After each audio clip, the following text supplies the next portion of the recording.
2 பீக்கங்காய் எடுத்து நல்லா வாஷ் பண்ணி எடுத்துட்டேன். இப்போ பீக்கங்காய் தோலெல்லாம் நல்லா சீவி எடுத்துக்க போகிறேன். நீங்கள் பீக்கங்காயை பொரியல் பண்ணிக்கலாம். தோலை வேஸ்ட் பண்ணாமல் இந்த மாதிரி செஞ்சு கொடுங்க, ரொம்பவும் சூப்பராக இருக்கும். இப்போ பீக்கங்காய் தோலெல்லாம் சீவி எடுத்துக்கிட்டேன். அடுத்து ஒரு கடாயில் 2 டேபிள் ஸ்பூன் அளவுக்கு ஆயில், கடலைப்பருப்பு, உளுத்தம்பருப்பு, 2 கைப்பிடி அளவுக்கு வெங்காயம் இதெல்லாம் போட்டு நல்லா வதங்கினதுக்கப்புறம் காரத்திற்கேற்ப 2 வரமிளகாய் போட்டுக்கிறேன். உங்களுக்கு காரத்திற்கேற்ப நீங்கள் மிளகாய் அல்லது மிளகாத்தூள் போட்டுக்குங்க.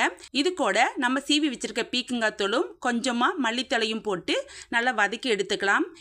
இதில் ஒரு சின்ன லெமன் சைஸ் புளியும் 1 பீஸ் தேங்காய், தேவைக்கேற்ப உப்பு, இப்போ இதெல்லாம் நல்லா வதக்கி ஆற வச்சுட்டு அரைச்சி எடுத்துட்டோம்னா ரொம்பவும் சூப்பரான பீக்கங்காய் சட்னி ரெடி ஆயிடுச்சு. இதுக்கு ஒரு தாளிப்பு கொடுத்துக்கலாம்.